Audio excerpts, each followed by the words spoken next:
चांगली गोष्ट आहे.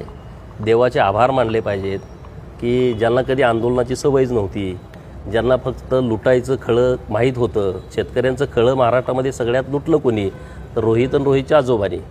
शेतकऱ्यांना गोळ्या घातल्या कोणी? आजोबाच्या सरकारने. मावळमध्ये जेव्हा लोक पाणी मागायला आली तेव्हा तुम्ही गोळ्या घालता. इथं आपल्या सांगली जिल्ह्यामध्ये नांदऱ्यामध्ये जेव्हा ऊस दराचं आंदोलन झालं, नलावडे, मला वाटतं चंद्रकांत नलावडे शेतकरी, त्याला डायरेक्ट गोळ्या घातल्या. त्याचा नातू आता इथं बसला आहे आंदोलनाला. रोहित पवारला माझं आव्हान आहे की जोपर्यंत साखर कारखान्याने FRP दिलेली नाही, ती FRP जोपर्यंत शेतकऱ्यांना मिळत नाही तोपर्यंत त्यांना उपोषणाला बसलं पाहिजे, अन्नत्याग केला पाहिजे. सोलापूर SP साहेबांना माझी विनंती आहे, पोलीस प्रोटेक्शन रोहित पवारच्या बाजूला लावा. त्याला एक अन्नाचा घाससुद्धा खाऊ देऊ नका. नुसत्या बातमीपुरतं, नाटक करण्यापुरतं रोहित पवाराचं हे आंदोलन आहे ते होता कामा नये.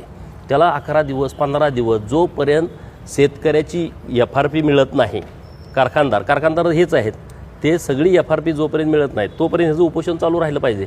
नाहीतर नुसतं नाटक, मीडियामध्ये यायचं, सकाळपासून बसायचं, असलं नाटक असेल तर ते काही योग्य नाही. आणि रोहित पवारला ॲक्टिंग करायची माहीत आहे, त्याचे ते सल्लागार हुशार आहेत. सकाळी 9ला तू ये आणि मग तू दिवसभर मीडियामध्ये दिसतोय, ह्याचा हा प्रकार आहे. शेतकऱ्याचं काय ह्याला पडलं आहे? कारखाने सगळ्यात जास्त दाबले कुणी?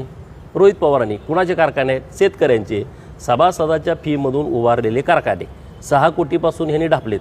100-100, 200-200 कोटीचे कारखाने. कशाला रे तुम्ही हे नाटक करताय? हे काय पिक्चरचं शूटिंग चालू आहे? हे काय नटरंग पिक्चरचं शूटिंग आहे? तिथं तू ॲक्टिंग करायला गेलायस.